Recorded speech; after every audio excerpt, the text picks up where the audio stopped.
In this video, we'll use SketchUp and Illustrator to make a bird's eye axonometric drawing. The trick to these drawings is understanding how much detail to put into them, and it really always comes down to how big the drawing is going to be on your presentation. The more detail you put into the drawing, the better it's going to look, but you also have to understand that the more detail you add, the heavier the file is going to be. And what you'll find is whenever you're doing these zoomed out axo drawings, very heavy detailed drawings can be very, very heavy and not easy to work with. So hopefully with this tutorial, we can get an understanding for just the right amount of detail that you need for one of these drawings.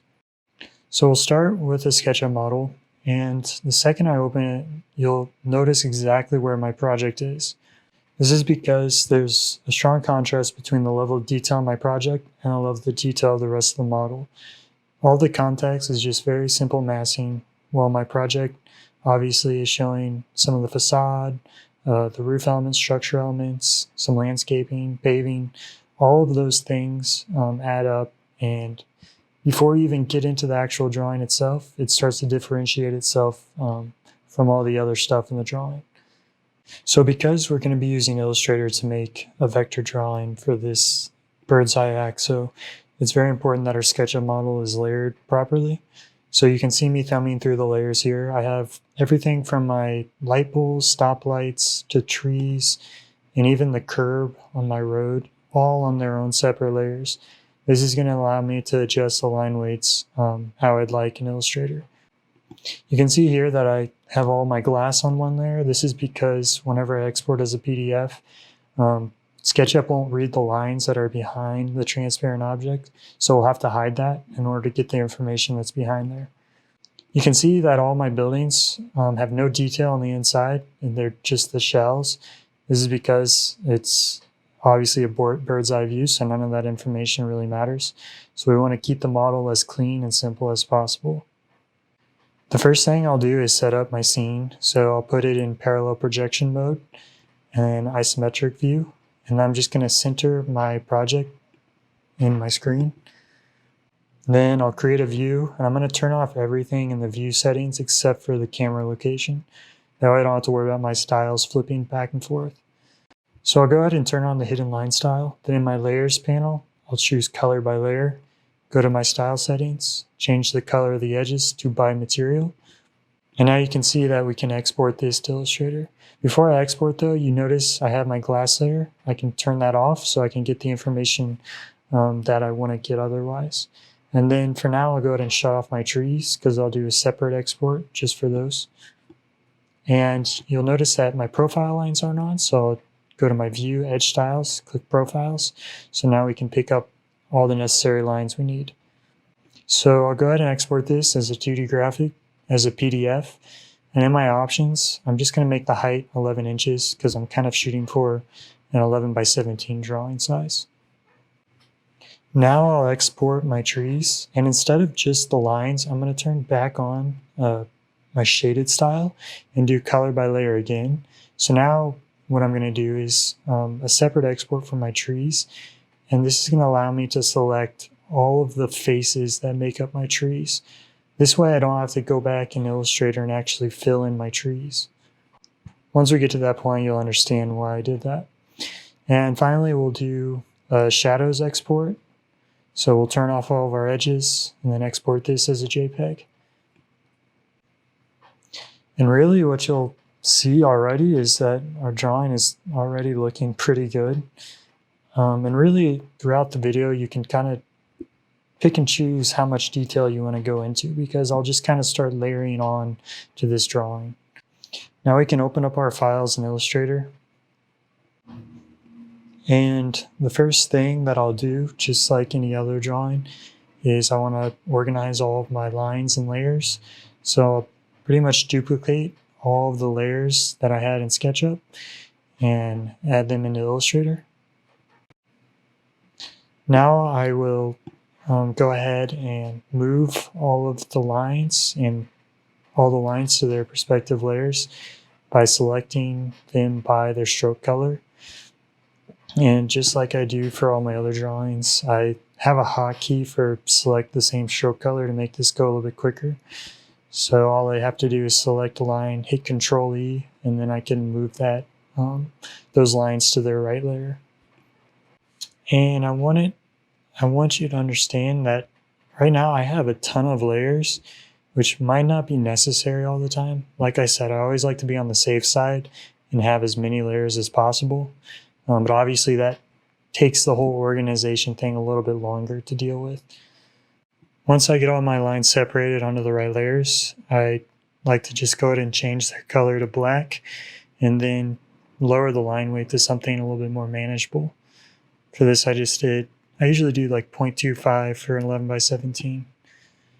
So now that I have everything organized correctly, I can go through, select all the lines on each layer, and adjust their line weights to my liking. So now you can see that having things separated on different layers is really just to change the line weights. So as long as you want something to be the same line weight, it can all be on the same layer.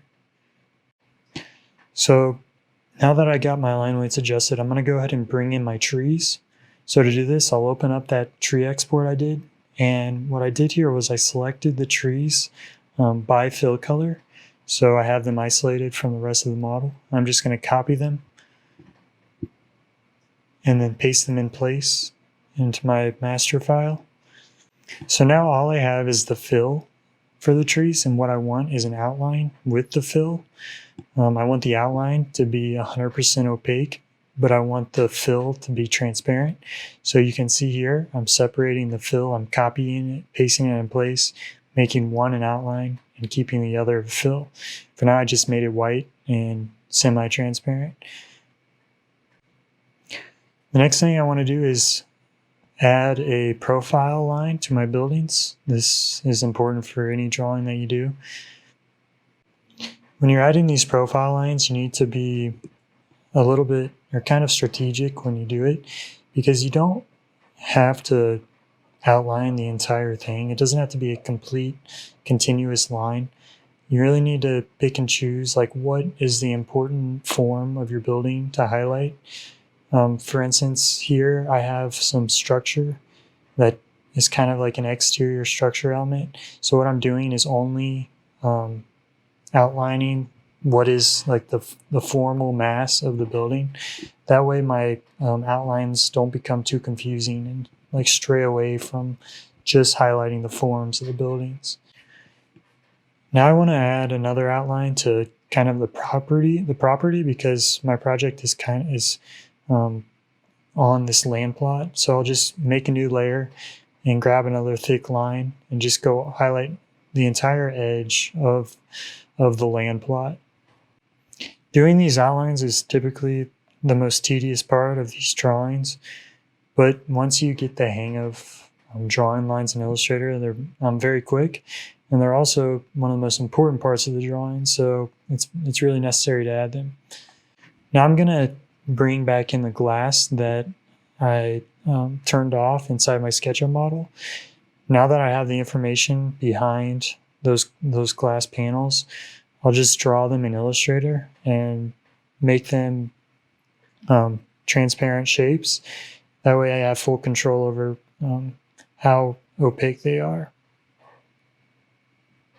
For now, I'm just going to make them white, but once I add in my color later, I'll swap out the white for whatever color scheme I go for. And as you'll notice throughout this tutorial, this is a new drawing. I've never done this drawing before for this specific model.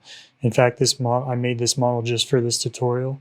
So you'll kind of see me fudging with some of the settings because I don't know exactly what's going to look best.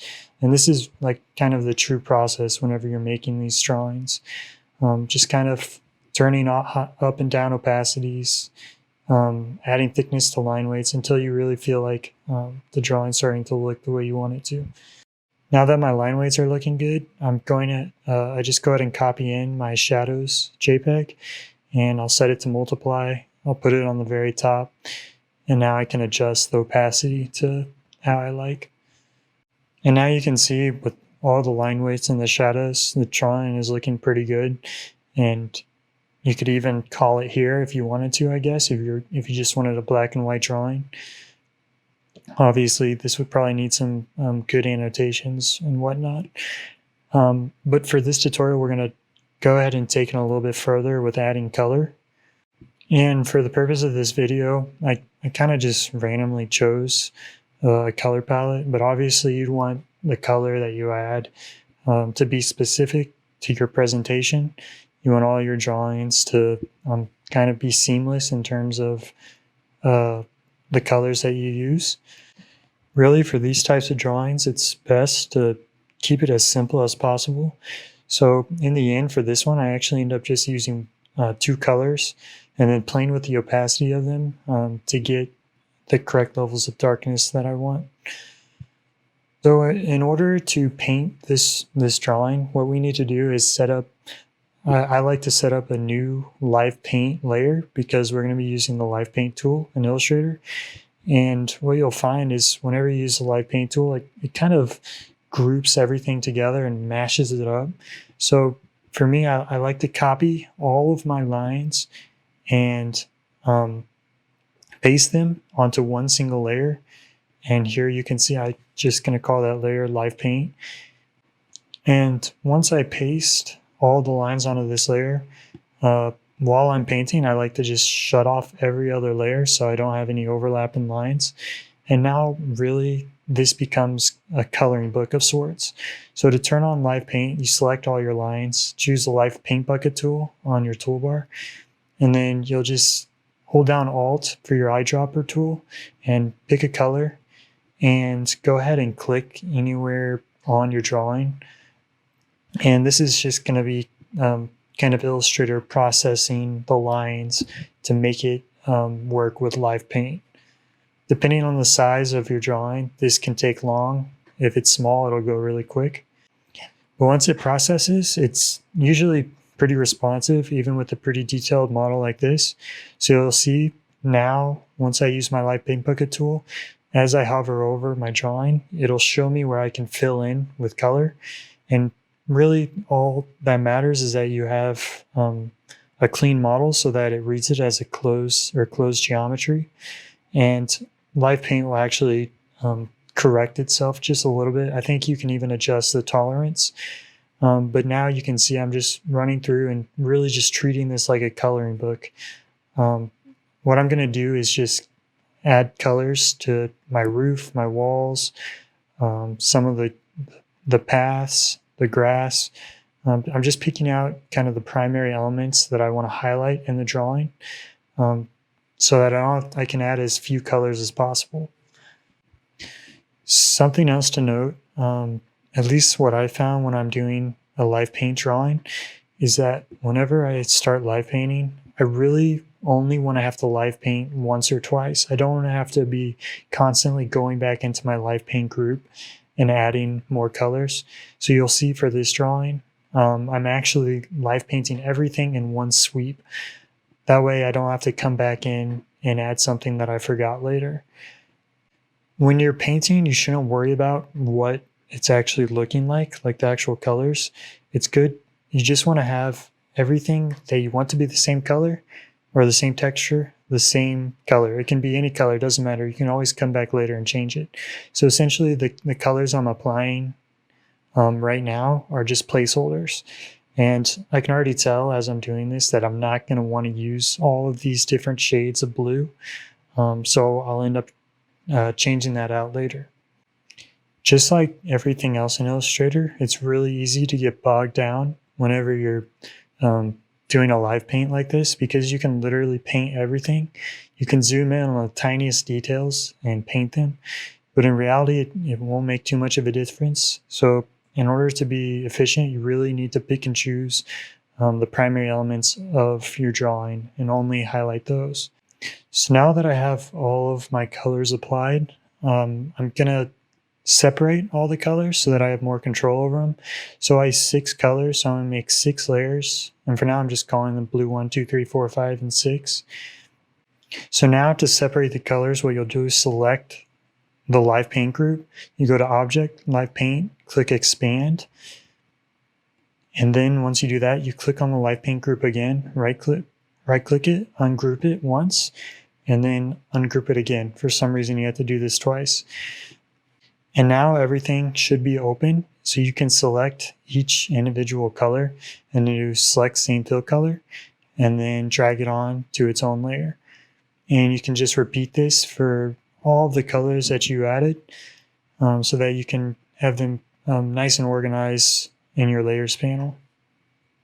And now you can see how that live paint layer was literally just to get the colors in, because now I'll drag all of those layers with the colors on them back into my primary layer set and then turn back on all of my original lines. And then just for good layer management, I make a layer called paint and then drag all my paint layers inside of it. So now I can turn on my colors with just one layer. So now we can edit the actual color of the layers. And this is really where the most tinkering and playing around with comes into play. So I immediately knew I was going to make it all lighter. It was all super dark. And this is typically the case whenever you apply primary colors to something. You want them to be only 5-10% opacity.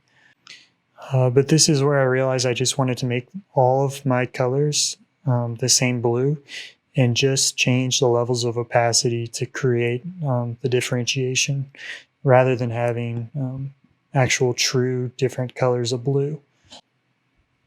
And the cool thing about just using one color for something like this and then adjusting opacities for different or for the differentiation between them is that it's kind of hard to mess up the drawing in terms of the color scheme because you are using the same color, right? It's really just a safe way to ensure that your drawing has a very solid, streamlined color basis, I guess. And typically what I like to do is have my buildings be the darkest shade of the color. So you can see the ground is actually very, very light, but you can still tell that it's different than the rest of the context. Now I want to add some color in my trees. And for this, I think it's cool sometimes to have one color that's just used for vegetation. So I'm using this orangey red color, which is a pretty stark contrast to the blue. And I don't know if in the end this is the best looking color scheme, but for the purpose of this tutorial, I just want to make sure you understand, I guess, the process for adding the color. And then obviously you can make it look better yourself. And you saw I selected some of my trees and made them a little bit darker just to create a little bit of differentiation between, I guess, two different types of trees, possibly, just to make it so it didn't look so uniform. Now I wanted to add another line that went all the way around the property. This time it's kind of like on the curb of the street, just so I could have, I felt like the edge of my project was kind of blending in with the rest of the context. So I wanted to add this as just once again another layer of pop to the drawing. So once I bump up that line weight, now you can really see how my site is defined within the drawing. The next thing that I add here is I remember that the glass on these windows was never exported. So I go ahead and add, just like I did for the glass roof on the barn or warehouse thing, I just go through and add the same slightly transparent blue to my windows, just so it creates a little bit more depth and it's just not, it doesn't look like they're just open.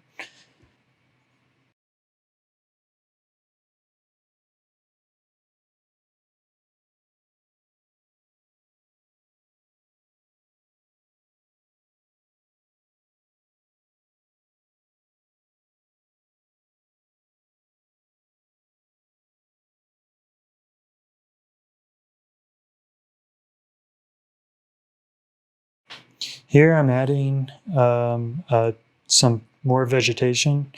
I called this layer crops because this garden thing back here, I felt like it was pretty empty.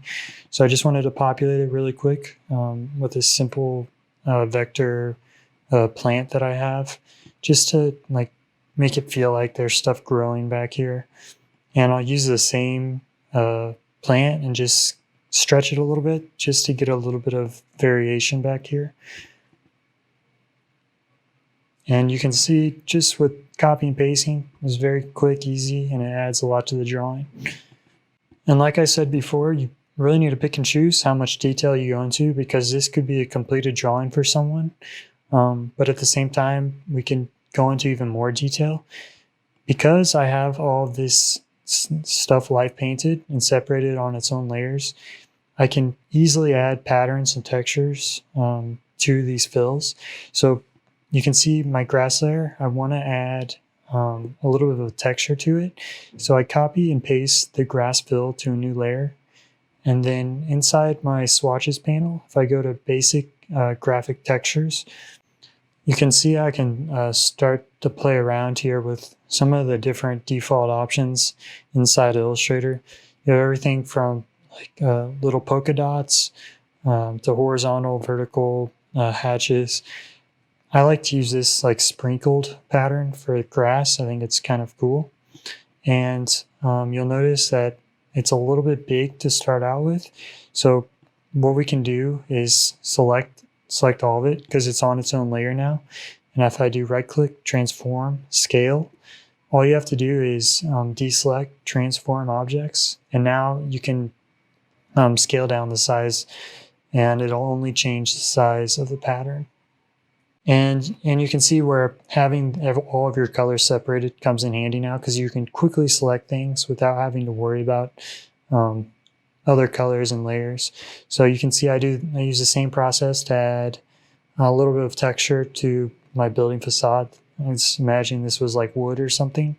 So there's this wood looking texture that I use, and I just scaled it down and I rotated it so that it lines up with the building.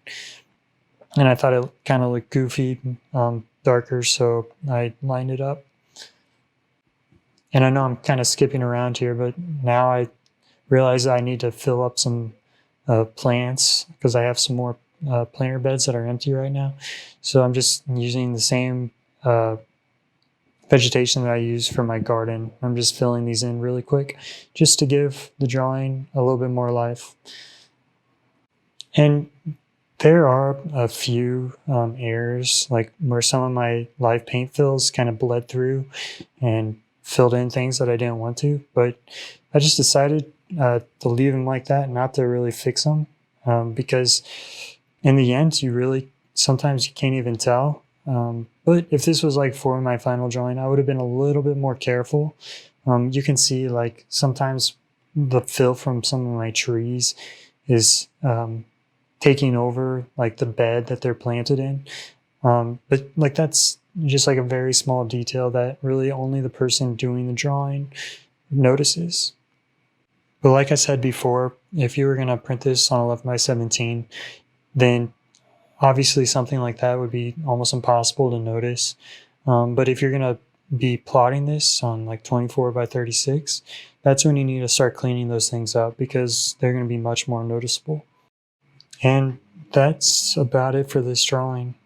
Something that you can do when you're finished with drawings like this is you can always open them up in Photoshop and adjust with or play around with the colors, like the saturation, brightness, contrast, just to make sure that you have all your values looking exactly how you want them. But yeah, I really hope this video gave you a better understanding for the process of making a drawing like this using SketchUp and Illustrator, and just the overall understanding of how to make a bird's eye axonometric.